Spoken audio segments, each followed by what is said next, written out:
Very good evening, everyone. Thanks a lot for joining. This is indeed a grand privilege to be learning design thinking from Professor Pavan Soni. I'm on behalf of the whole group here, our ISB Product Management Group. I would like to thank you, Professor, for generously accepting our request to connect with us and spare your valuable weekend evening with us. And it's been a thorough privilege to know you, to have been following you on LinkedIn, and for the benefit of the wider team here, if you just go into Professor Pavan Soni's LinkedIn profile and check out the last few posts, that would be all about several sessions that he had delivered across the industry, or probably industries, various industries. And that shows the breadth of the knowledge that would have been piling up for a few years now. And he's been on a whirlwind of lectures. So I've always wanted to listen to him and learn from him. And today it's divine providence that I am able to participate in this session.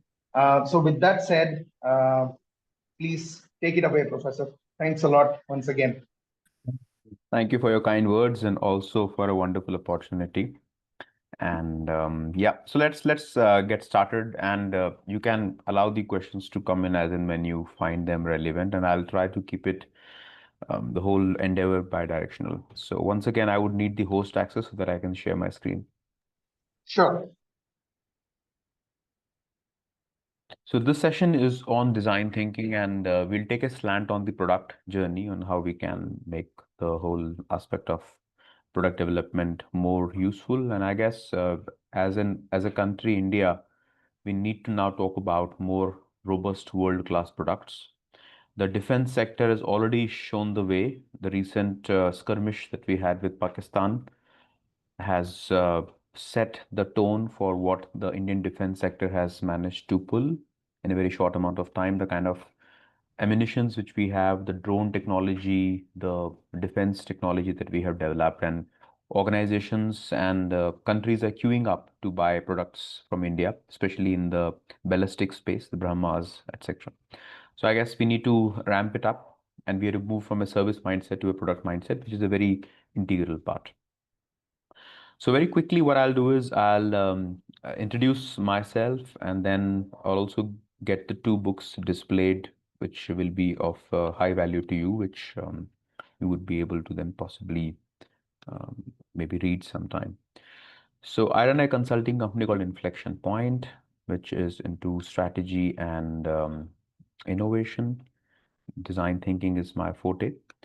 I did my PhD from IIM Bangalore in the space of corporate strategy and policy. I'm adjunct faculty at present with ISB Hyderabad, IIM Bangalore, and IIM Lucknow, where I teach strategy and innovation. My thesis was shortlisted for FT McKinsey Brackenborough Award. Did my engineering from MBM Jodhpur, and then PGDI from IIM Mumbai in 2005, exactly 20 years back.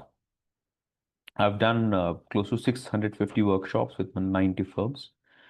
Write for Fire, Mint, Deccan Herald, Financial Express, and now Economic Times. Spoken at TEDx 5 times. I coach startups at NSR Cell, and the two books that I would be keen for you to have a look at is the first one is Design Your Thinking. So Design Your Thinking came up in the year 2020, and the book essentially talks about how we build a design thinking perspective in the organization. And the criticality is, um, you know, problem solving. And I think that the reason for writing this book was to make design thinking much more accessible in the Indian context, because we have a lot of myths around design thinking, which is whether it is applicable to services or only product companies. Can large organizations benefit from design thinking, or it's only meant for startups? Is it a Western concept, or it has amicability in the Eastern context as well? So I have tried to burst some of these myths as we go along the day. I'll also talk to you about that. A follow-up of that book is called as Design Your Career. And Design Your Career is a book that talks about how do we apply the tenets of design thinking with regards to managing one's career. And in this particular book, I talk about how do we transition from an employee to an entrepreneur, or from a individual contributor to a manager, from services to product, and most importantly, product management. So I would strongly recommend after the session is over to have a look at these two books. Now let us get started with the definitional issues. And here is a definition of design thinking. As far as definition goes, design thinking could be thought of as a human-centric, iterative, systematic model of problem solving. Okay. So that is what is the essential element of design thinking. It's a human-centric, iterative, systematic model of problem solving. Now, if I quiz you on this definition, what are the keywords? Can you tell me what are the keywords in this definition? Human-centric. Very good. Human-centric and Iterative. iterative and Problem solving. problem solving. So what is not a keyword? Off, right? Off is not a keyword. So which means that what you see on the screen is the shortest possible definition of design thinking. It's a human-centric systematic model of problem solving. Now, before we get into design thinking, we need to understand the history of the word design thinking. The first person to actually use the word design as a model of problem solving was a person by the name Herbert Simon. And Herbert Simon published a book somewhere in 1969, which is called as The Science of the Artificial. And you'll be totally surprised to know that the person who coined the term design thinking also coined the term. Can you give me the term that he coined, Herbert Simon? He coined a very important term. Can anyone Systems thinking? Systems thinking? Very good, systems thinking. But more importantly, a term that we are using as almost like a second nature these days. Artificial intelligence. Very good, Nitin. Artificial intelligence. So take a moment for this insight to soak into you that the person who coined the term design thinking also coined the term artificial intelligence. Except that artificial intelligence has pretty much become a part and parcel of our lives, whereas design thinking did not. Now, why so? The reason is that design thinking has for the longest possible time relegated to the realm of product design, industrial design, and architecture. Only at the turn of the century, thanks to the work by Stanford University, IDEO, and the like, design thinking has become an integral part of businesses where it has moved from the world of tangibles to the world of intangibles. So that is what is the overall contour of design thinking. Okay. So just keep this in mind about Herbert Simon.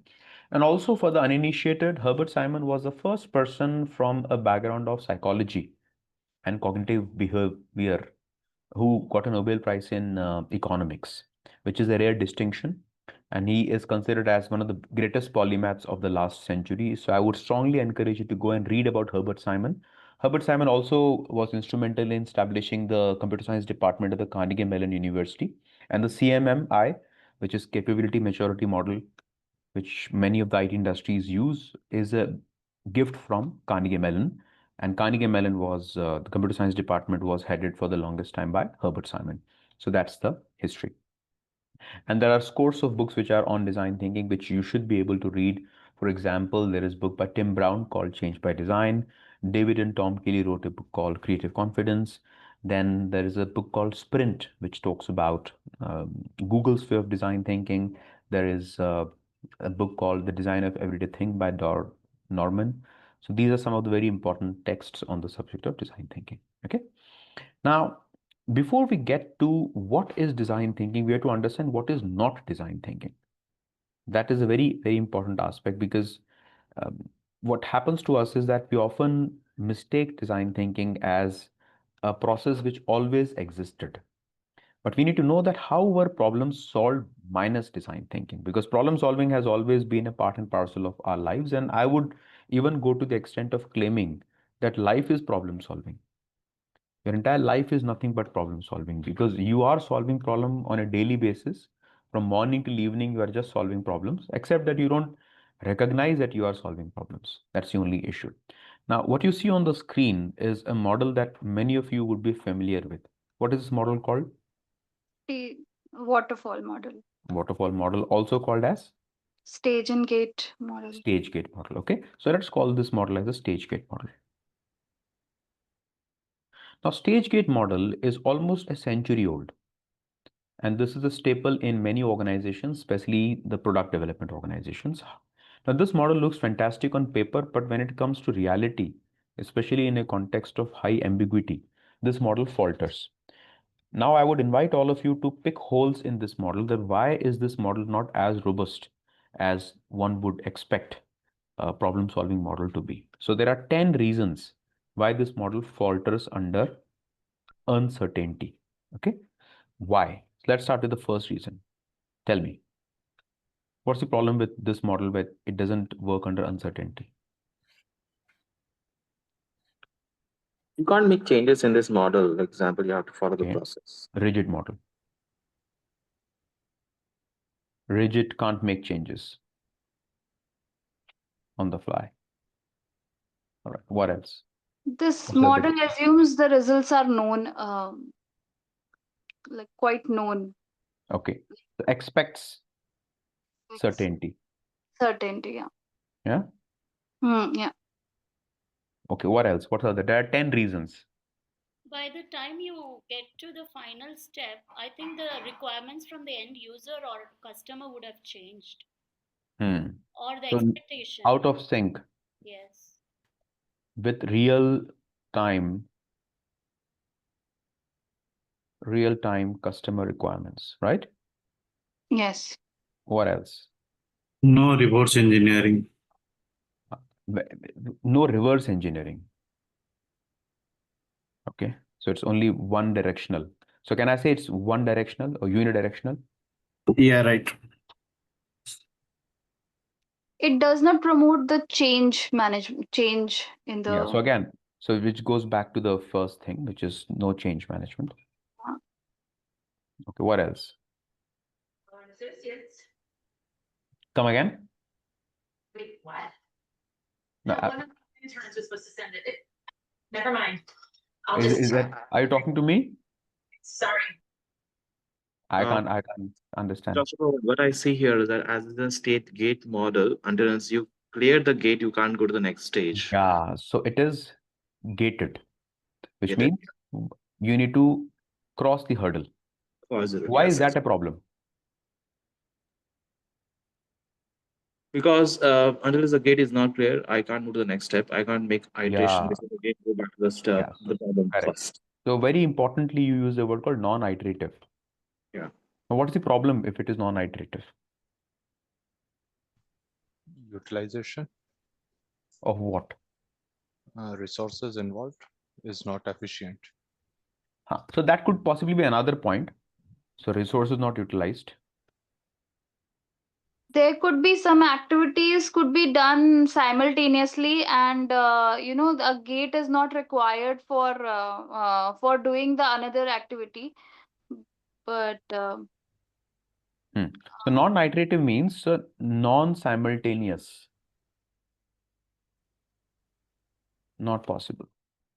But there is another meaning to non-iterative. What is the issue of it being non-iterative? You cannot try out different options simultaneously. You stick to one thing, and if it doesn't work, then your entire project gets stuck. Yeah. So, right. So you can't come back. Yeah. There's no process of coming back. Okay. Now take a moment to understand that the problem is in the very start of this journey itself. My conjecture is that your first step itself is a problem. What's the first step of it? Of the process? What's the first step of the process? Starts with the idea. Starts with the idea. Good, Ekta. Now, what is the issue of it starting with an idea? Why is that a bad idea? I've learned we start with the problem. Okay. Yeah. So here is what you're saying, that starts with an idea instead of a problem. Yeah, instead of a problem definition. Yeah. Okay. Now you are saying that we should start with a problem. Now you go to the customer and you ask customer, what is your problem? And the customer says, I have no problem. I'm very happy. What do you do then? Okay. You create a problem for the customer, saying that, okay, now that I'll create a problem for you, tell me. What will you do if the customer is happy with you, generally? Probe. Maybe probe further. yes, we Yeah. we do ask Or- questions. Yeah. Very good. Or it need not be a problem. It can also be Improvement. it can also be an opportunity. Yeah. Yes. right? It can also be an opportunity. So both problems and opportunity could possibly be the starting point. Can be a problem or it can be an opportunity also. Okay. Okay. What else? There is another issue. If you look at this model very carefully, you would realize that the customer is coming very late in the game. Where is the customer coming? At the end. Yes. Where? Which is stage number? 5. Gate 5. Gate 5 or gate or Gate stage 4, 4? yeah. Business for review. Yeah. business review. Stage 4. Okay. So why is that an issue? We are not working or solving the problem with the customer. We are solving for the customer, right? So That sounds so familiar. yes, I'm so biased with your thoughts. Not solving the problem with the customer. Okay. And instead solving for the customer. Okay. Now, I'll just park this 10th issue. Before that, I'll introduce a concept to you. Okay. Now, in statistics, we have two types of errors. Let's look at the two types of errors. One is called type 1 error, and second is called as a type 2 error. Okay. Now, what's a type 1 error, statistically speaking?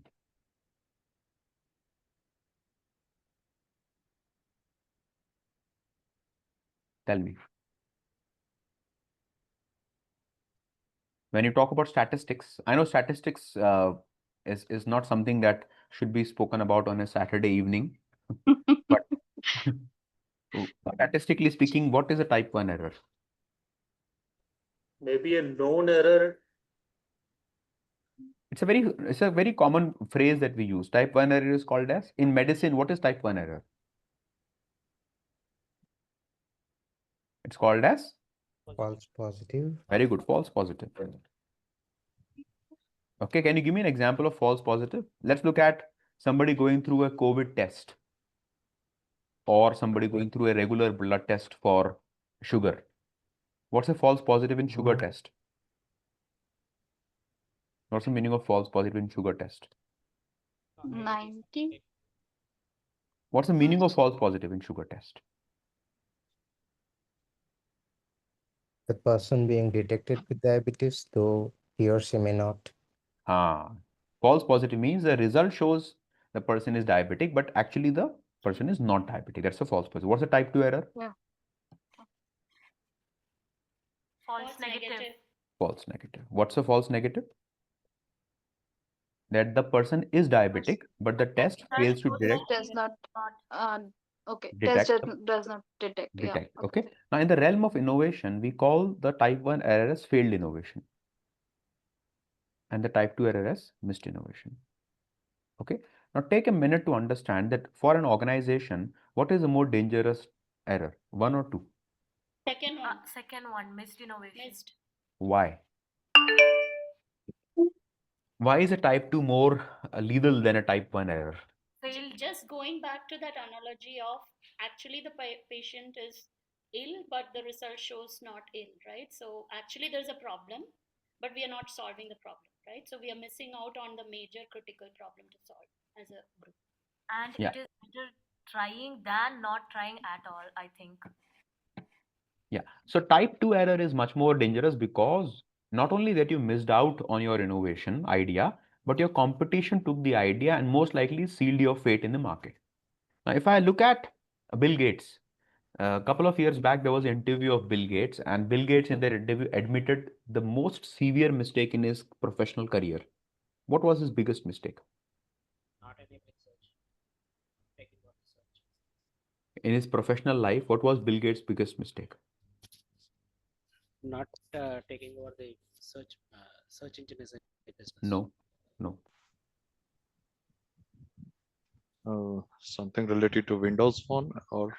No. Something on the side of mobile? Yeah, you're close. So first of all, will it be type 1 error or type 2 error? His biggest mistake? Type 2. That should be type 2. Okay, so your regret, listen to this carefully, guys. Your regret will be a sum total of your omission errors and not commission errors. Your regret will not stem from things which you did and did wrong. Your regrets will most likely stem from things that you did not even do at the first place. Okay. Yeah. So regrets is sum total of omission error and not commission error. So type 1 is a commission error and type 2 is a omission error. You agree with me on this? Okay. Now come back Yeah. to Bill Gates' question. Which is his biggest career mistake?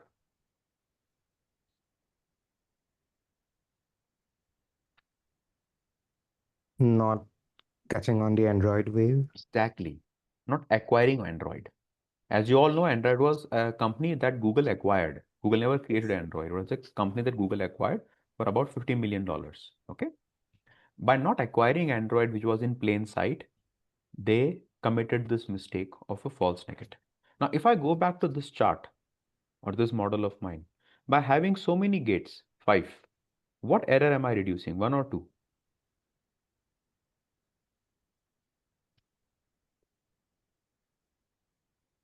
What error am I reducing? 1 or 2?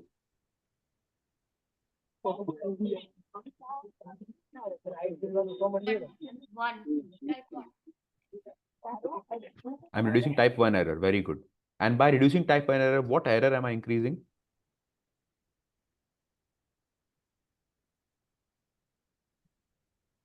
When I reduce type 1 error, inadvertently, what error do I increase? Type 2 goes up. Type 2 goes up. Okay. So the biggest problem with this is your type 2 mistake, which is your missed innovation or missed ideas go up. Does it make sense to you? That is why this is a dangerous thing. Because you are so careful about picking the ideas that you inadvertently purge good ideas also. Because you don't want to take ideas which are seemingly irrelevant today. But it may so happen that an idea which is seemingly irrelevant today, it might just be ahead of its time. If you give it enough time, it might bounce back. Now, what is the alternate model? The alternate model that we have with us is called as the design thinking model. Okay. Now, on the left hand side is your stage gate model, and on the right hand side is your design thinking model. What I would want you to do is to take a minute's time to contrast the two models. Okay. Take a minute's time. And I would like you to identify that why is design thinking model superior to stage gate model in the context of high ambiguity. Again, the context is high ambiguity. I don't want you to dismiss design thinking, dismiss the stage gate for design thinking. That will be a cardinal mistake. What you need to understand is that what is the relative strength of the two models. So the stage gate model is very good in a placid environment in which you are not looking at hyperactivity, you have a lot of clarity, and there are very few moving parts. Whereas design thinking makes a lot of sense when you're solving wicked problems in a hyperactive context, where there are a lot of moving parts. So what are the major distinctions between these two models? Let's look at it. What's the first major benefit of the design thinking model? First major benefit. Flexible, iterative. So it is iterative.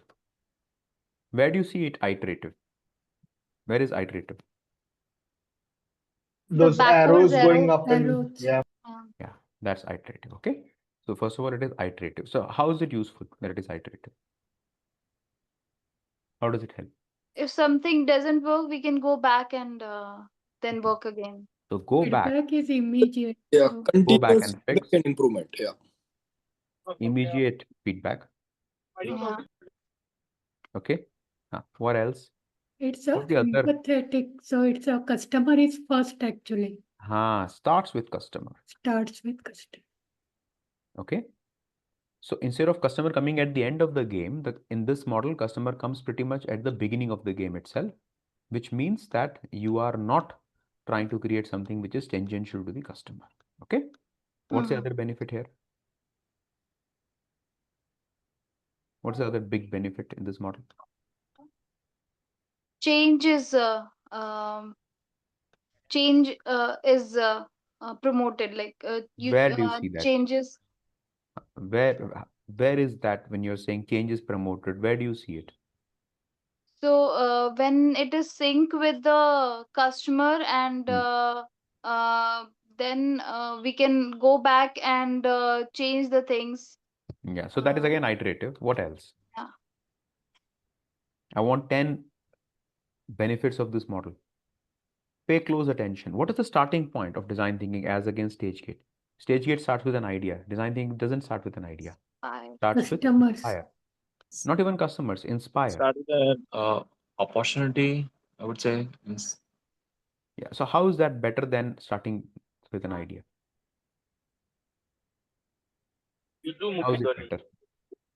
It broadens the horizon rather than looking at a specific thing. So it doesn't start with an idea. How is that better? So you're now not straight-jacketed and tunnel-visioned into singular mode of thinking, but rather you are now open for a plethora of lateral options. Very, very good point. Okay, so not limited to an idea. Okay. Okay. Instead, it starts with inspiration. So how starting with inspiration useful? Tell me that. How is that better? Evaluate the options for a better to build a better solution or to opt for a better. What is inspiration at the first place? What is inspiration? Inspiration is actually a two-sided benefit, wherein one side would be a spark of an idea. The other side is also an inbuilt inherent motivation. For who? So for the initiator, whoever is inspired and getting started. Yes. So here is let me take a slight detour for you to understand this step called inspiration. Okay, because we need to understand what inspiration is. So for example, I'm solving a problem. Here's my problem. I'm suspecting none of you is missing a PPT. Is anyone missing a PPT today? No, not at all. Glad. Because I didn't make one. I have long given up on this PPT business. Okay, let's understand that whenever you're trying to solve a problem, there are potentially two questions I can ask. The first question that I can ask is, why to solve the problem? Okay, the first question I can potentially ask is why to solve the problem. And the second question I can potentially ask is, how to solve the problem. How to solve the problem. Which in your opinion is a more vital question? Why to or how to? Why is bigger? Yeah, again, why to or how to? Why? Now tell me very honestly that in your context, when you're dealing with a customer, how many times do you ask this question to the customer? Why to? What do? We typically very obediently start solving the problem. Am I right? Yes. Generally don't ask the question why the problem has to be solved. And that is what I mean by inspiration. Inspiration means before you try to solve the problem, take a step back and understand why the problem has to be solved and not what the problem is. And that is where my departure is from the Stanford and the IDEO's model.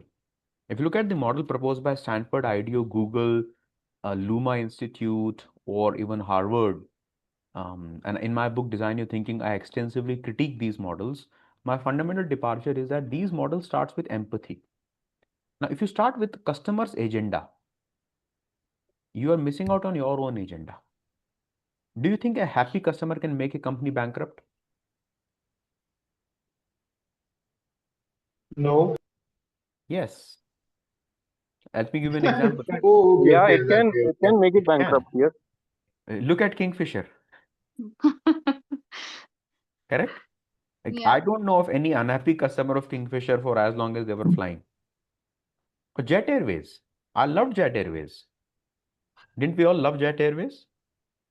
I think it was a fantastic airlines. But Jet Airways is bankrupt. Big Bazaar is bankrupt. This company called, have you heard of this company called Blue Smart? Blue Smart, right? Yes. Smart is bankrupt. Yeah. I don't know if their customers were really unhappy with Blue Smart. So what I'm suggesting is that unless you are understanding your priority and putting your priority ahead of customer's priority, there is a very high gullibility that you might end up wasting yourself. And hence, what I'm suggesting in design thinking is that design thinking is not about customer centricity. Design thinking is about what? Solving the problem. Human centricity. Human centricity. Very good. Not customer centricity. So a big mistake that people often end up making is that they think that everything is in service of the customer, or so-called customer is the god, customer is the king, or customer is always right. I don't think customer is god, king, or right. Customer is just a customer. As long as you are clear that customer is just a customer, you will have much more clarity in terms of what is your priority. And that's why in design thinking, we don't start with empathy, we start with inspiration. Does it make sense to you? Okay. Yeah. Okay. So when I say start with the customer, start with the customer's intent, but your agenda. Agenda has to be yours. Because simply going to the customer, is it possible that you go to the customer and listen to the customer and you come back confused? Is it possible? It's possible. There are 10 customers and 10 customers would want 10 different things, but you need to know as an organization, what is it that you are wanting to. So starts with inspire means your motivation of the why of the problem. Okay, right? Another very fundamental distinction between the two models is what? Take another minute's time to understand, which is a big difference in these two models. You have to really be very attentive in this class if you have signed up. What's the big departure? Ideation.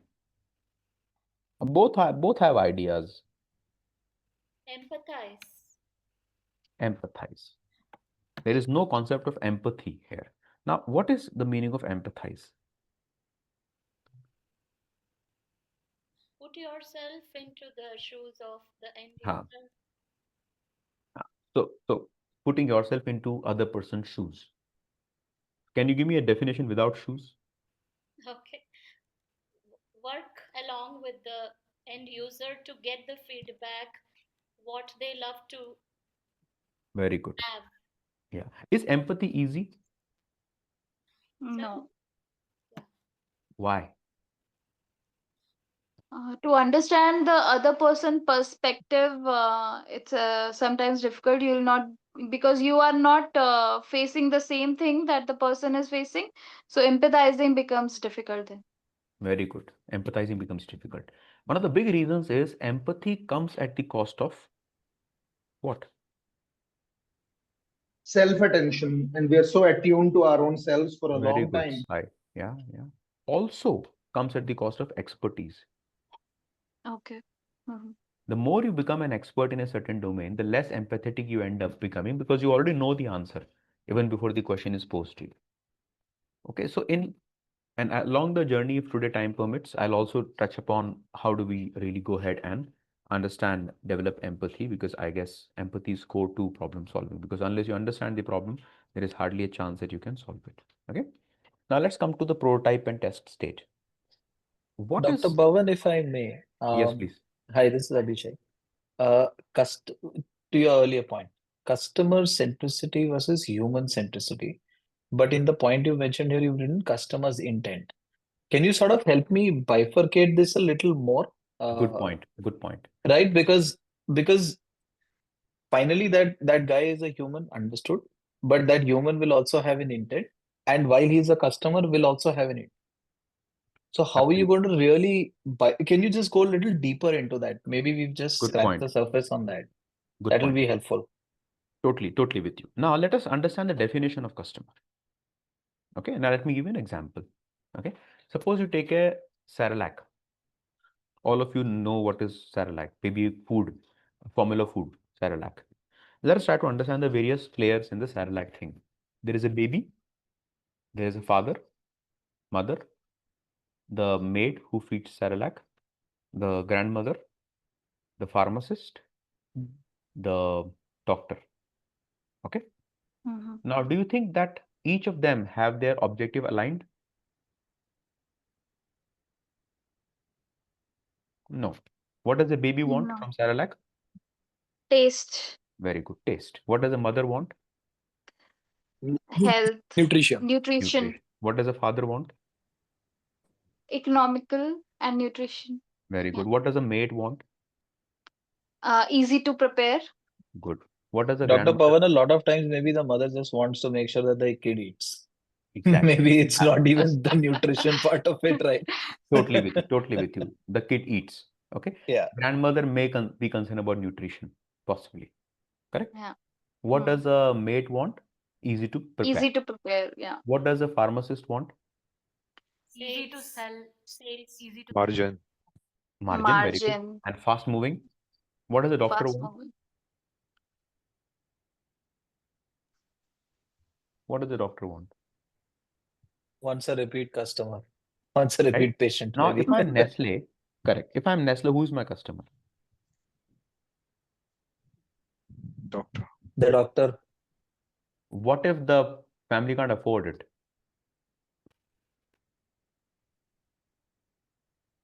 What if family can afford it, but the stockist doesn't get good margin? He'll not stock it.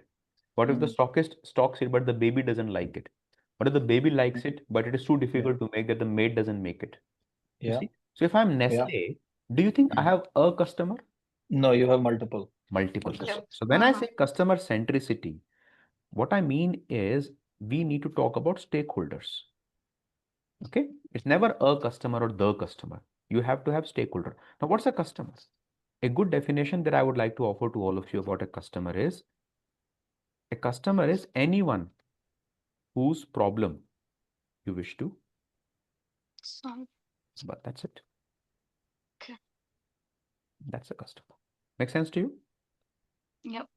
Okay. Now, Okay. this doesn't have to be a paying customer. The fallacy that we have is that we think of customer as somebody who shells out money. But Yeah. not necessary. Customer is anybody whose problem you wish to solve. Now, if I am a supply chain person, my customer is my supply chain partner. I don't even meet the end customer. The wholesaler, stockist, retailer is my customer. If I'm a product development company, my customer is a CTO. It's not even the end customer. If I'm selling it to a bank, my customer is my employee of the bank, not the customer of the bank. Getting the point? And that's why design thinking looks at a holistic view of the customer. Does it answer your question, Abhishek? To some extent, yes. I still feel, let's say the example of CTO that you mentioned, maybe while he might be my customer who gives me the order, my actual customer is his -1, -2 who are actually using the product. Absolutely. Now, the thing is that each of these people would understand a different language. Yeah. And hence, design thinking would mean that your messaging has to be attuned. So if I'm talking to a CFO, he'll understand the language of capital expenditure. If He'll I'm understand talking to the P&L, he'll employee, understand bottom line, top line. correct? Yeah. If I'm talking to the CTO, he'll understand possibly things to do with how advanced it is in terms of technology. If I'm talking about the user, he'll talk about the UI UX. If I'm talking to the legal team, we'll talk about the IP. If I'm talking to the CEO, he'll possibly talk about that, am I better off than the competition? So the moment we realize that there is never a customer or the customer, but you have a portfolio of customers, which is called as a stakeholder, that is where you start empathizing and your messaging is pretty much tuned to each stakeholder differently. Okay? That's the So reason I gave the adding, example of. Go ahead. Praveen, Dev this side. So adding to this process, there are two things we are, more focused about. One is you are talking about user customer centric approach, and you are touching base with the users as well as, the user person. So how do you map and correlate between a user personas and your customer centric, the approach? I'm not even going to distinguish. All I'm saying is it is human centric. Okay. The moment I use the word human centric, everybody is involved into it. It may happen that each stakeholder has a different agenda. It may happen, right? And is it possible that different stakeholders may have conflicting agenda? Yes. Yes. The CFO would want something cheap, which is a low capital expenditure. The CTO wants something sophisticated, which may have high capital expenditure. If I'm the seller, I have to reconcile their agendas. And that's the reason we take a step back from the very narrow definition of customer centricity and we look at the broad definition called human centricity. Does it make sense to you now? Yes, it does. Yeah? Okay. Thank you. Pleasure. So look at the word called prototyping in testing. And if you ask me what is the heart of design thinking, the heart of design thinking is prototyping in testing, or what we call as a proto mentality. Now, often what happens is that when you have an idea which in your mind is very fascinating, you take your idea to your supervisor and you are met with a stony supervisor. He or she is not interested in your idea. And you feel dejected and you take a promise that you will never ever take another idea to your boss.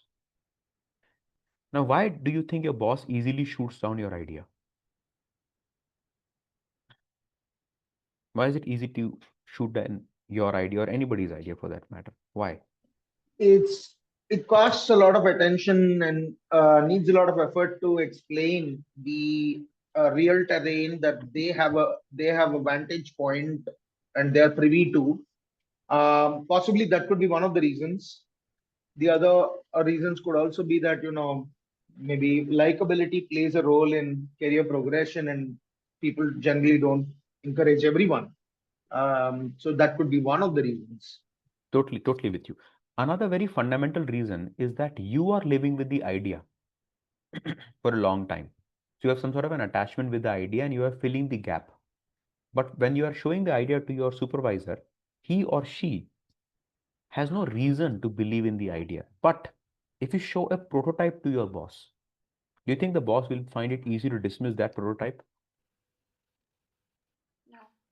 Okay. Uh-huh. Not necessary. The boss will find it very difficult to dismiss the prototype because you have shown that whatever idea I have is not a PPT there. It's an actual stuff. And that is called as a prototyping mentality. So in design thinking, we put a lot of premium on prototype. What type of prototype? Ugly prototype, which is called as quick and dirty. What is a quick and dirty proto? First version of early version of Yeah. of the It has to be quick and solution. dirty. Quick and dirty means It need not be the final thing. It might not be great, but it does the job to show the output. yeah. Okay. It need not be sophisticated. It has to just get the conversation going. So it's often said that a picture is worth 1,000 words. So in the world of design thinking, we say a proto is worth 1,000 meetings. So instead of having 1,000 meetings with your customer, just show a proto and you are good. Now coming back to this type 1 and type 2 error, what does this encourage? Type 2. Type 2. It increases type 2 error? No, it reduces. Reduces type 2 error. Reduces how? With Because it prototyping, is How does it reduce type 2 error? You're doing innovation and taking into account multiple use cases and trying to see the output. So if you reduce type 2 error, what error do you increase? type 1 error, where we have tried things and it is not that's not So it reduces type 2 error at the cost of type 1 error, which is also called as fail often fail often. Yeah. to succeed sooner. Mm-hmm. So one of the important attributes of design thinking is that unless and until you have a proclivity of accepting failure, you not even try multiple avenues. Okay. And that is what is the ethos of design thinking, that you need to be willing to take multiple ideas into the stride. Okay. Now we are clear with, yeah. Yeah, Dr. Pavan, just probably on this point 7. While we're doing prototyping and showing them some output, like garbage in, garbage out, maybe that's not happening. But there is still, like you said, right, the human centricity part of it. So what is that motivation for him can still lead to somebody, shutting down your idea, even if you have a prototype. Status quo bias. For example, there is every person in the organization derives power from a certain equation. If your idea disturbs that status quo, then this might mean that the person is feeling threatened and he will fight tooth and nail. An example is automation on the shop floor. If I'm the union supervisor And if I have people to be answerable to, and I can't allow people to lose their job, I'll vehemently oppose automation. Why else have we not seen automation the extent it is seen in Japan, in India?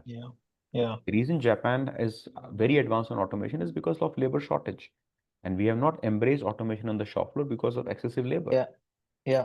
I think where I was trying to get to, Dr. Pavan, and understand is when you know that that is something beneficial for that particular company, and it might, let's say, align with the CFO from a standpoint that your efficiency increases, but it is getting shut down by a particular persona.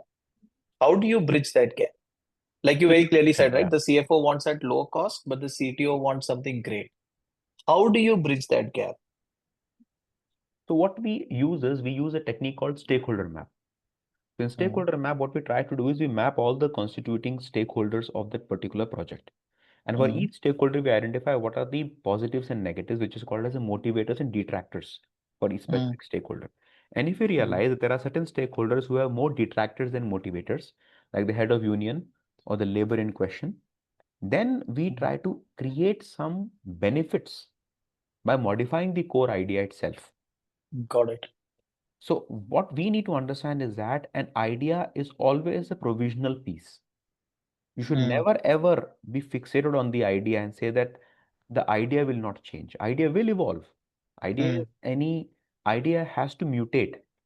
As it goes through the organizational maze, it has to mutate, and you have to add layers and layers of differentiation for the idea.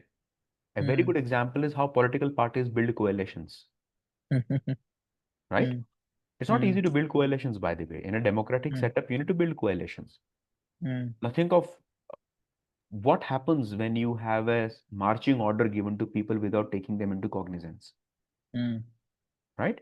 So what I'm trying to offer is that you cannot succeed in the corporate world minus political skills. Your technical skills will only get you a seat on the table. But to get the audience on the table, you need to have organizational skills. And many people in the product management literature fail because they lack organizational skills. They think that their idea will win on the merit of the idea. Idea never wins on the merit of the idea. Idea wins on the merit of the person. People never bet on ideas, people bet on people. So if you are a person who is able to massage and canvas the idea basis the stakeholders, then you have a very high probability of winning. Otherwise, your idea will die. And that's the reason why you would often see people saying that, you know what, even I had that idea. I see so many people saying that, you know, when they saw Urban Clap, they said that even I had that idea, you know. I always thought that why don't we have a place where I can find masons and all that? Well, no, it's happened with me also. So, correct. yeah. Now, ideas are cheap. Execution is not cheap. So unless you have Dime a dozen, as organizational they call it. ability, Yeah. unless you have the organizational abilities, ideas are dime a dozen. Right. Cool. So with that Thank said, you. pleasure. With that said, let us try to quickly wrap it up and try to understand that how is design thinking different and from the other models, and then possibly I'll open up the floor for questions because it was supposed to be an introductory session. And of course, if you really want to delve deeper into this topic, I'll be very happy to, but that would need certain heavy lifting from all of us. Okay. So now let us try to see that how is design thinking different from other models of problem solving. So now we have two axes. One is a problem, second is a solution. Now the problem could be known versus unknown problem, and a solution could be a known solution versus an unknown solution. What I mean by known problem versus unknown problem is whether you know the root cause or you do not know the root cause. If you know the root cause, it's a known category. If you do not know the root cause, you only know the symptom, it's unknown. And solution is known, could be, or unknown. Now, if I have a known solution and a known problem, what I'm dealing with is a lean thinking. So all the tools which we have been used to, such as Six Sigma, Agile, Scrum, or for example, you have Toyota Production System, or you have things to TQM, which is Total Quality Management. All of these terms will fall under lean thinking. Okay. So lean thinking is the technique that we are using extensively when we talk about a situation where we are dealing with a known. Okay. However, if you are looking at things where the problem is not known and you have to really diagnose and go to the root cause of the problem, then we use critical thinking. Now, some of the techniques that we use in critical thinking are RCA. What is RCA? Root cause analysis. Root cause analysis. 5 why. 5 why. Okay. You ask why 5 times. Then you have another thing called 5W2H. What is 5W2H? Why? When, It's not why, 5 why. what, How. Why, what, how, where. and What, When? where, Yeah. How and what is 2H? How and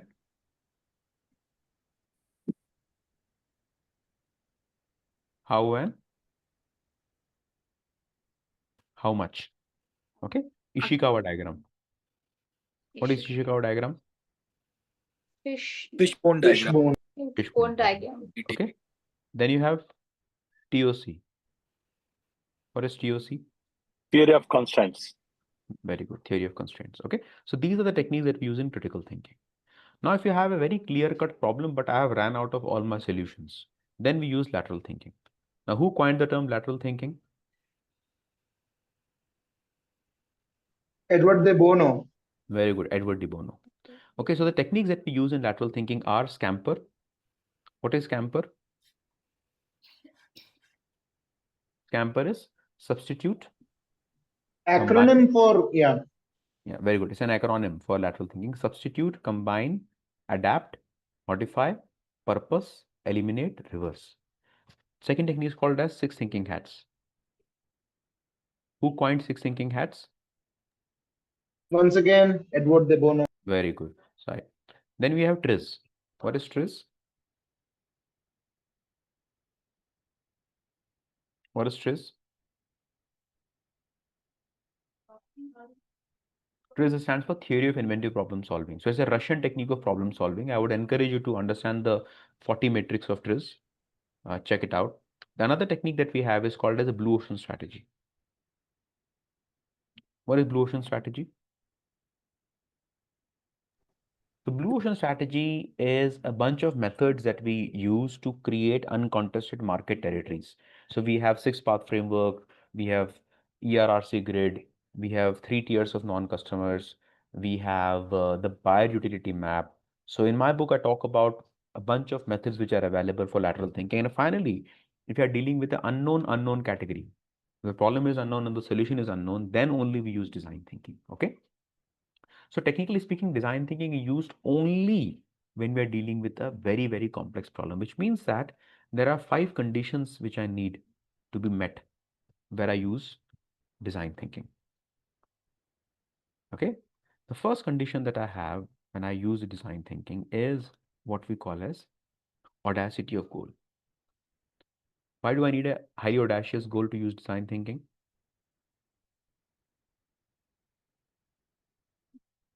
Tell me.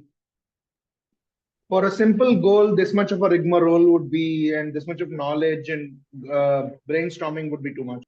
Very good point. Okay. So we need to have audacity of goal. So if your goal is not audacious, use lean thinking. If the goal is audacious, use design. The second thing is ambiguity of context, which is why design thinking is fantastic when the context is highly ambiguous. For example, how do you get people to work back to office? Or a good example of ambiguity of context is the insurgency in Kashmir. The context is highly ambiguous. Otherwise, it would have been up, open, and shut case. The third is availability of time. Why do we need time in design thinking? But one question I have, Dr. Yeah. See, the second and third, probably the example that you took on the Kashmir thing, right? Ambiguity of context and availability of time, because those are the moments that we need to be quite quick in terms of our response and actions and decisions, right? So how are we going to? Good point. It's a good question. See, when a problem happens and the problem has to be solved instantly, you don't use design thinking. Okay, you don't use design thinking. For example, if I look at Apollo 13, So on the module of Apollo 13, they ran out of oxygen because of a malfunction. They didn't use design thinking. They used critical thinking. So when I have an insurgency situation, at that point of time, I'll definitely use my well laid out approach, which I have trained and practiced. But when I come back to the war room and where I'm analyzing the situation, that's when I'll use design thinking. Okay? Because design thinking is necessarily an iterative process. So what happens is for any problem, you need to have two models of solving it. One is quick fix, second is a perma fix. The quick fix has to be lean thinking. So for instance, a fire breaks out in an apartment. Do you think we'll use design thinking? No. We have to douse the fire. We use lean thinking, quick. But don't you think that we need to then take a moment and use critical thinking? Yeah. Yes. But the critical thinking starts only after the fire is doused. So design thinking only happens under non-urgent situations. Does it make sense to you? It does. However, I'll park my next question towards the end, maybe. Yeah. It's more Sure. the industry that I'm associated with. Yeah. Just remember the question. Cool. Availability of time, again, you need time so that you can entertain type 2 errors. If you don't have time, then what will happen is your type 2 error will go up, which is again your lean thinking model. Then we have access to customers. Why do we need access to customers? To be in sync with their requirements. Correct? To be with them all the time, because you need to validate the problem and the solution with the customer. And finally, diversity of team. Why do we need diversity of team? Have new ideas, fresh Correct? and perspectives. Fresh perspectives. Okay. Now let me pause here. Okay, because that is what was the overarching contour which I wanted to set with you. And of course, as I said, you should be, there are a lot of videos on YouTube. In fact, the books are also distilled out as chapters in the book on YouTube. So you can catch that up. So the best way to learn now is through Q&A. Okay. So let me throw the floor open for whatever questions you may have. Go ahead, guys. Yes, I wish to ask one question. Thank you so much, first of all, for this opportunity. This particular diagram that you mentioned in terms of 4 types of thinking, right? There is a line going as a diagonal there. So diagonal of discovery, right? So unfortunately, in your post, you're not explaining, or, probably the video is cut beyond, you talking about the diagonal of discovery. So I was wondering as to, does it mean that the problem or the solution can be discovered? Is that what it means? Or, what does that diagonal mean? I'm glad somebody's watching the videos. Very closely. I'm sure most of us would be. Okay, glad. So what I mean by the diagonal of discovery is that the need for discovery is high. For example, if I look at situations where the root cause is obviously known, then the need for discovery is low. But when the root cause is hidden under the layers and layers of symptoms, what is called a symptomatic treatment, that's where the discovery required is very high. Okay, so if I look at somebody like Stephen King, lately I've been reading a lot about Stephen King's style of writing, and Stephen King, who is one of the highest selling authors of all times, if not the, but certainly one of the, what Stephen King says is every novel is a work of finding a fossil, which I thought is a fantastic analogy. So he says that there is a fossil hidden, and you have to excavate the fossil without breaking the fossil. That's what storytelling is all about. Now, the more neatly you excavate, the detailed discovery happens for the audience. So you kind of look at a character and then you explain the character. So if you look at, say, Gone with the Wind or War and Peace, these are gigantic books running into 700 pages or so, because they are, the amount of discovery which has happened on the character, the plot is very high. So that's where you use design thinking instead of looking at surface level. However, on a day-to-day basis, because we are so tied with time and we have so many problems to solve, we don't allow discovery to happen. So we do a very superficial level thinking, aka Jugaad. And I think that is what I wish to contest as an approach here. Yeah. Professor, the next question is about the industry. You almost swept across so many industries in delivering design thinking sessions. you would have also accumulated quite a lot of domain specific, interesting, curious aspects from various industries in terms of design thinking. What were some of those eureka moments that you had from diverse industries? If you could give some examples, because there are also some on the call who are really fluent with design thinking, and they're looking for that higher skimming level excerpts and that kind of knowledge as well. Fantastic question again. Three context. I happen to do design thinking workshop at three very distinct places. The first was at ISRO. So with ISRO, I have done 4 workshops on design thinking, both for the UR Satellite Center, which is in Bangalore, and the other centers which are in other parts of Bangalore where they make cameras and VSATs, which is very small aperture terminals. So I'll give you the example of ISRO, how ISRO uses design thinking, the first. The second example I'll give you is of a hospital. So we have a hospital in Bangalore called St. John's Medical College. So I did a workshop with surgeons at St. John's Medical College on design thinking. And the third example I'll give you is DSSC. DSSC stands for Defense Service Staff College, which is in Wellington, Ooty.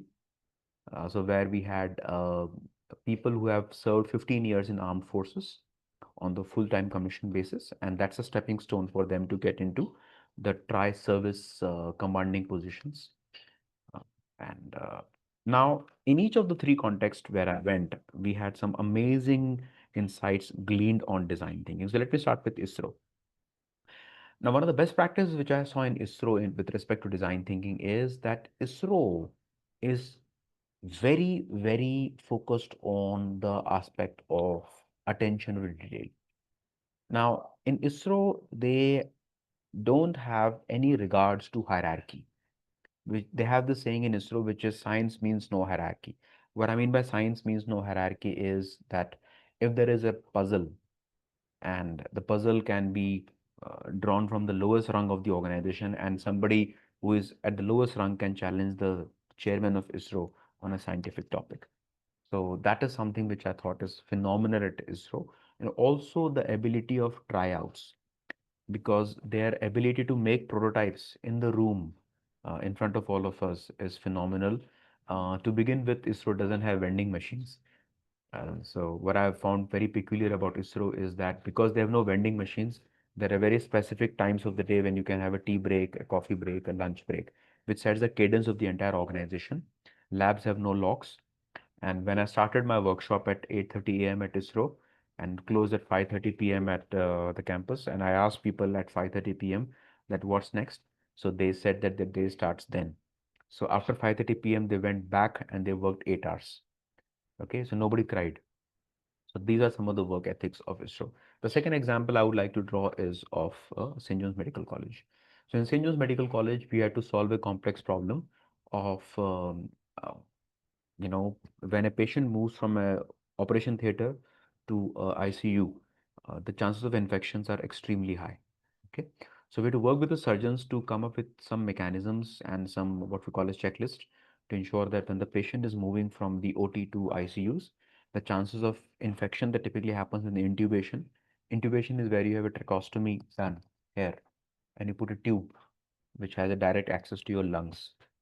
That's called central line, which is a high chances of infection. So what I really found fascinating about St. John's Medical College is the clarity of problem. So I've seen that design thinking works only when the business is very clear about why do they want design thinking. In my 700 workshops, which I've done in the last 20 years or so, the success happens only when the company says that Pavan solved this problem using design thinking versus the company saying, teach me design thinking. Teach me design thinking never succeeds. Solve a problem using design thinking typically succeeds. The third example is of DSSC. So in DSSC, we use design thinking to solve a very peculiar problem of insurgency. So what happens is when you are in the Kashmir Valley and you are patrolling in the Kashmir Valley, one of the protocols that we have is that if I suspect somebody to be a terrorist, first of all, you can't make out if the person is a terrorist because there is nothing written on their forehead. They all pretty much look the same, whether it's a native Kashmiri or a terrorist. And because they are donning a blanket, They can as well hide a AK-47 under the blanket and you can never make out. So when you are engaging a terrorist, you have to first shout at the terrorist to declare that he is a terrorist or a native. When you're shouting at the terrorist, you are disclosing your location, which means that the first attack can be done at you. The problem which we were given at DSSE was that how do we use design thinking to crack it open? Now, the reason I took the examples is because none of these examples you would be encountering on a day-to-day basis from the companies where you come from. But what I also want to offer to you is that the expansive nature of the course of design thinking, where it is applicable to a very, very wide canvas. So what I would encourage you to do is to really be very disciplined about design thinking. The reason why it fails is because people are very superficial about the whole aspect. And it was a very enlightening experience for me also to work with such elite institutions. And I try to bring that same rigor to the corporate world also, except that often it is not reciprocated. So yeah, that's a take, Sai. I hope that addresses part of your question. Yes, thanks a lot. It's quite illuminating some of those scenarios. And yes, there is growing demand for design thinking in this line. Yeah, please proceed. Yeah, one question from my side, sir. Can I ask now? Sure. Go ahead. So whatever this currently, I can say not a new, but at the very nascent stage about the design thinking concept here. But I represent an industry which is having the which is working in the high capital cost working. Okay, there in this. So the way you told basically that design thinking is overall on the larger problems, more type of solutions there. When we have a certain businesses or certain territories which are very difficult basically to have this type of difficult there. So how is that particular problem will get tackled with the design thinking, or what is the motivation for the organization for such a high capital cost industry? Yeah, the first thing, Amit, that you need to appreciate is that not every problem needs design thinking treatment. So what I advocate is that there are many, many methods of problem solving beyond design thinking, which I guess should be deployed first. Design thinking, in my view, should be the last line of action, not the first line of action. The first line of action should technically be lean, then critical, and then lateral. And then comes design. Okay. So many of these issues can be solved with design thinking. In fact, I would give all of you a link which tells you 10 techniques of ideation. Okay. Okay. So this will be very useful to you. 10 ideation methods, which I would encourage all of you to go ahead and look at, and then you would get a bit more understanding that design thinking is neither the best or the only technique. It is one of the several techniques. This is the link over here. I'm also pasting the link on the chat box for all of you. So there are 10 techniques of problem solving which you can use, and then you would realize that one of them is design thinking. By no means it is the only or the best. It is one. Yeah. So, sir, have you anywhere implemented this type of methodology like a high capital cost industries like BHEL, or maybe for the main electrical board companies, or maybe a huge mechanical companies anywhere? Oh, totally. Just to give you a perspective, I'll just since we are at it, here's the context. I saw his picture. I saw his picture in BHEL. I think he's been there. So these are the companies which I have done design thinking with. So it is in automobile industry, chemicals, large companies like 3M, ExxonMobil, Asian Paints, e-commerce like Amazon, Flipkart, Myntra, fashion, Walmart, Zivame, Tanishq, FMCG, which is Unilever, Mondelez, Marico, ITC, federations like FICCI, NASCOM, financial services, Deutsche Bank, Wells Fargo, State Street, General, Society. There we have BHEL. Yeah. So I've done with BHEL, HAL, Wellington, ISRO, NPCIL, ONGC. ONGC is hugely capital intensive. Yeah. All right. Yes. Storm, Reliance, Honeywell, GE, Schneider, IT, of course. In manufacturing, firms like Tata Steel, Jindal Steel, Ingersoll Rand, pharma like Cipla, Sun, Glaxo, Novartis, technology like SAP, Qualcomm. So I think these are all the firms which I've done, and I'm totally convinced that it is a very amicable technique. The only thing is discipline. I think I'm fetish of discipline, and not many people are, and I guess that's where things falter. Yeah. Professor, now there are also a lot of people who are getting tangled with the frameworks that are out there, Yeah. and they would immediately say, "Oh, Six Sigma is all DMAT, design thinking is all ADIPT," and they have an acronym and they have ready-made tools, and they think, "Oh, that's just double diamond, get on with it, crack on." But the way I see it, design thinking is not a new to the world concept. It's been there for a long time now, except that it was with other names, like maybe fail proof or foolproof or fail safe, or these are all different names for it in the past. And the way I see it, design thinking is more of a mindset rather than a framework. And you could also have design thinking coming in to enhance the quality of life in terms of how vivacious and jolly a product could be. And I have shared some of those PPTs and PDFs with you where I put up some jolly good pictures, which are making everyday life a little more fun. Would you say that that is not design thinking? Good question. So the first thing is that design thinking should not be considered as done only when it is done in totality. I can take a sliver of design thinking. For example, the only thing that I might be interested in design thinking could be empathizing. Or I can only be interested in prototyping. So what happens is that the reason why people detest design thinking, or they think it is difficult to apply in totality, is because they think that I can apply design thinking only if I have 5 days with me, or 2 days with me, or I have enough time with me. So I can dip in and dip out.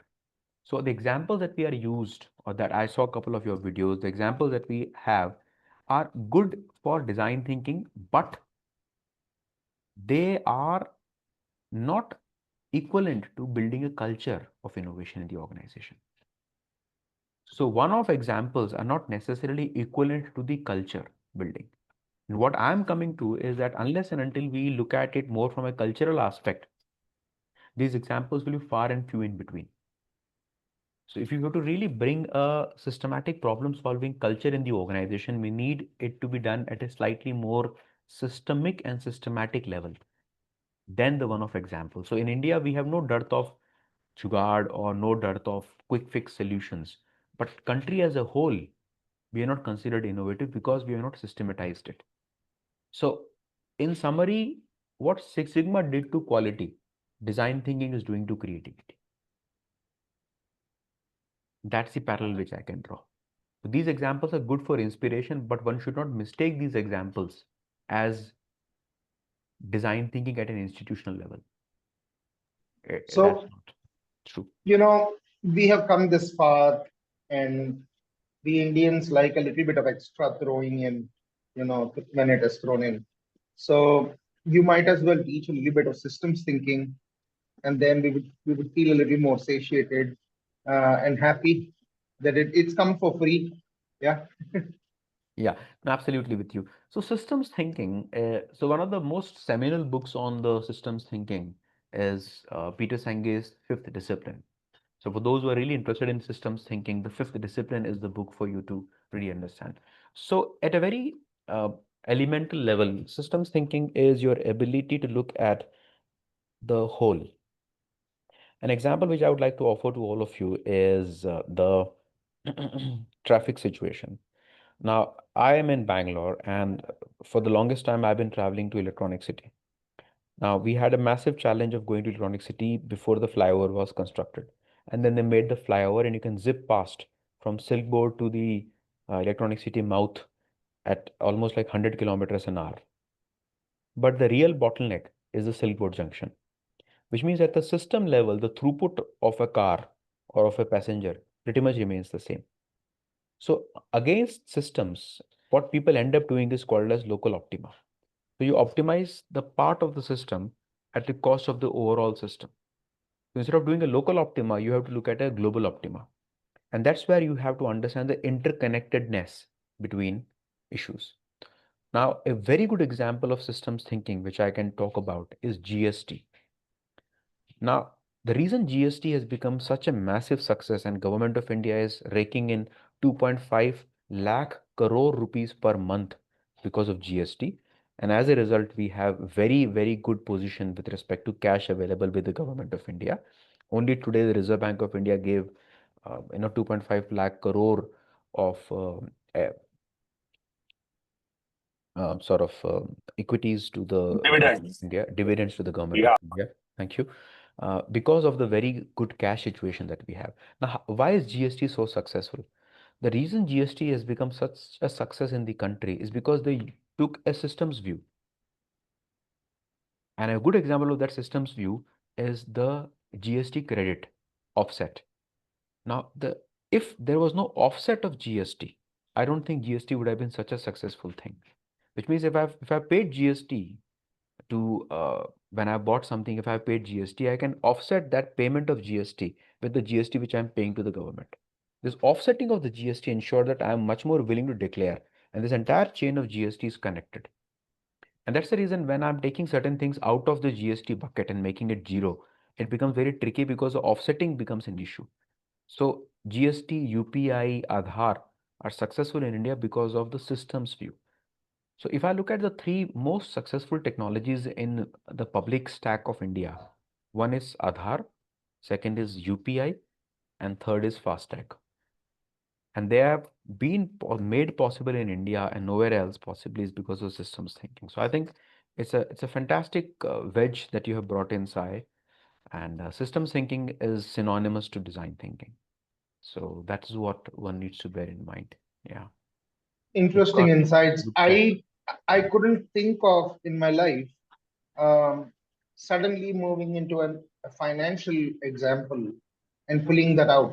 I've always been visual and I've been stuck somehow in this frame that even design thinking is got to do something with design, and design got to be jolly, and it's got to be creative, and creative itself can also be mathematics, but somehow creative is more biased towards colors and all that. Anyway, now on to the more topical aspect of artificial intelligence and what happens now when design thinking meets AI and there are IoTs everywhere with Internet of Things and then converging technologies wherein we have blockchain on one hand, IoT on one hand, and AI doing tremendous lot all of a sudden, and all these are going to converge in very curious permutations and combinations. What happens to design thinking in this space and time? I think design thinking becomes even more relevant because that heart of design thinking is empathy. And unfortunately, AI seems to be apathetic. And that's where the contrast is. AI, when you talk about AI, you never talk about empathy. You talk about productivity. You talk about efficiency. You talk about creativity. You talk about cleverness. You talk about regeneration. You don't talk about empathy.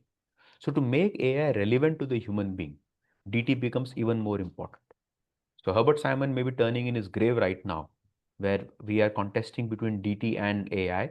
But as a father of both, it's very critical that we lend the helping hand of DT to AI and vice versa.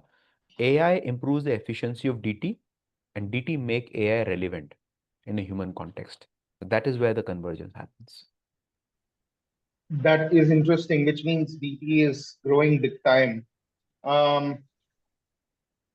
I think now is also a good time for you to kind of maybe share some insights on the creative side of it. What are some of the most creative uses of design thinking maybe this time? And I think you have already shared some very creative ones.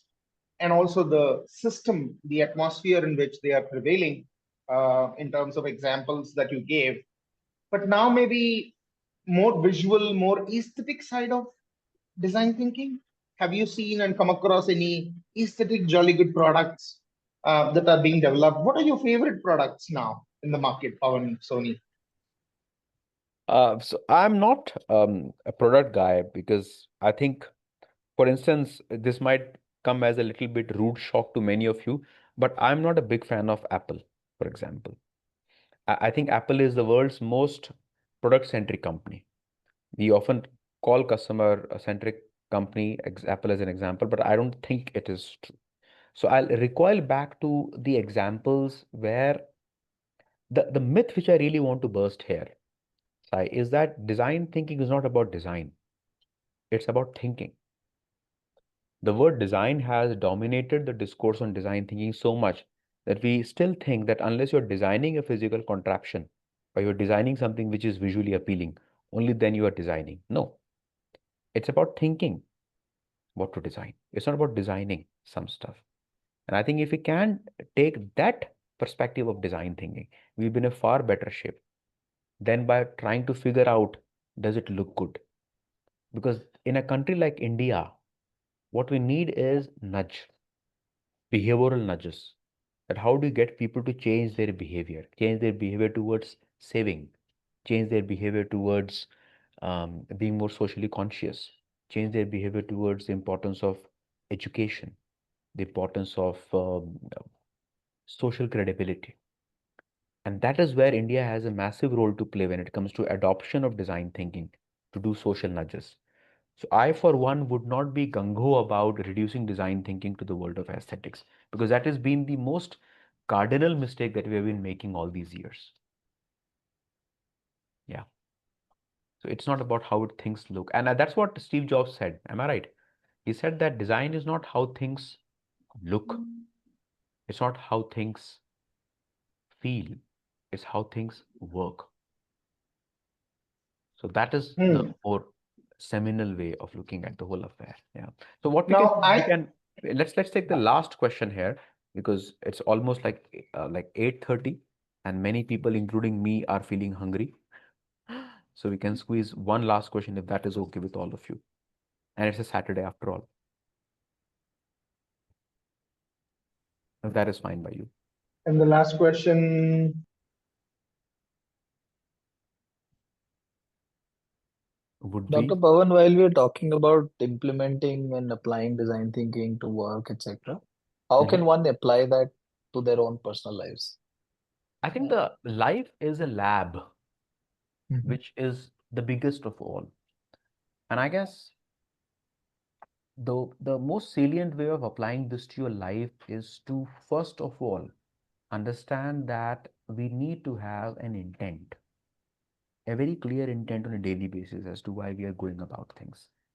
In my second book, which is Design Your Career, I spent a considerable amount of attention on figuring out how one could live. Now, I may not be a role model of slowing down, uh, especially if you ask people around me, they don't regard me as a person who is slow. But I believe, and I try also, that life is long. One need to pace it well. So if you are able to clearly identify your priorities in life, which is the inspiration piece, and understand that what is it that you really want to go after and what is something which you are willing to let go.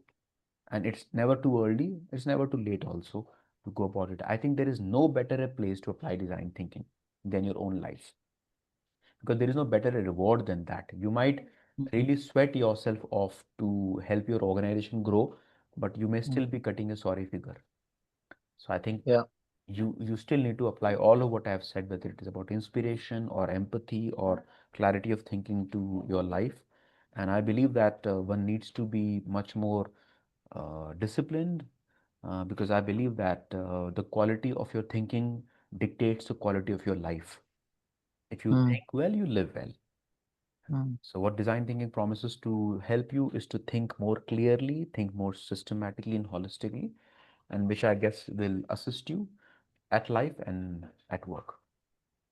One more question. Can we squeeze in, please? Yeah, we have 2 minutes. Yeah. Okay. So it's okay that you don't like Apple. I'll somehow make peace with that. Although a little, I'm sulky right now. But what I want to know is who are then the top 5 or 3 best design thinkers in the world right now? Companies, people, thought Great leaders. question. Great question. It's a great question. I guess that's a fantastic question. I don't have a ready answer, and my ready answer on this question would always be flaky. So at a more fundamental level, I think an organization which I truly thinks is Google. Between Apple and Google, if I have to really choose a company which is more human-centric, I would still go with Google. I don't even have to go anywhere beyond Google Map on how intuitive it has become over the years, or how Google search has become intuitive, or how Google Lens or Android or the many things that Google has done. I think Google would come right at the top of my stack. That's number one. The second is I think that the government of India, especially in the current dispensation, over the last decade or so, has done a phenomenal work in terms of making our services available to people, whether it be FASTag or DigiYatra or DigiLocker or UPI. I think we might take it for granted, but please understand that there is no other country in the world which has managed to pull a fiat like UPI. There is no other country in the world which has something like a DigiYatra. So our public stack is another great case study for application of design thinking. There is a second which I can think of. And the third, if I'm really squeezed to, which might again come as a bit of a surprise to many of you, is our healthcare system. People in UK have to plan for a fracture. You can't have a fracture. Just like you can't simply be a mother, you can't just have a fracture. But I think the way our healthcare system has kept the costs low, have ensured that we are providing world care services, whether it be Narayana Hridayalaya, Arvind Eye Hospital, or several many clinics, Manipal, etc. I think in terms of our healthcare, we have done a phenomenal job. So these are the top 3 picks that I would have. Yeah, it's a good question though. So I think with that, I'm afraid we are running out of the time, and we are so in debt of you, Professor Pavan Soni. It's been an absolute pleasure and a series of revelations the last few minutes. There have been so many senior leaders on the call, and I've done a dozen certificates on design thinking, and yet didn't know quite a few aspects which you shared today. So we wish you a very splendid evening and weekend, whatever is left of it. You have a great day ahead, and I wish you the very best success that you most deserve, and majestic heights in your career. Thanks a lot for being so generous for our benefit. Have a nice day ahead. Thank you so much. Thanks for hosting me. Thanks, everyone. Take care. Have a good evening and a weekend ahead. Bye. Thanks, Dr. Pavan. Thank you. Thank you. Thank you so much. Bye. Thank you. Thank you, guys.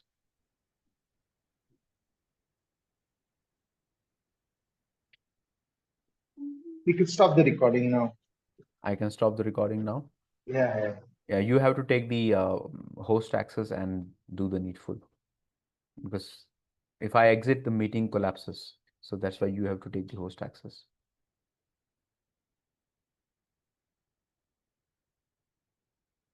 I hope it did justice to your efforts.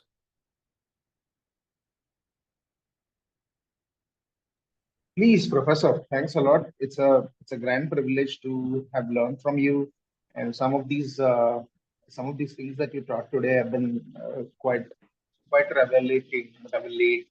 I don't know. So I've been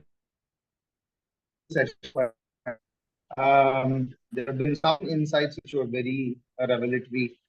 You have a great evening ahead. Thank you, Professor. Good day. Thank you so much. Thanks for hosting me. Take care then. Bye. I'm leaving now. Bye. Thank you. Bye.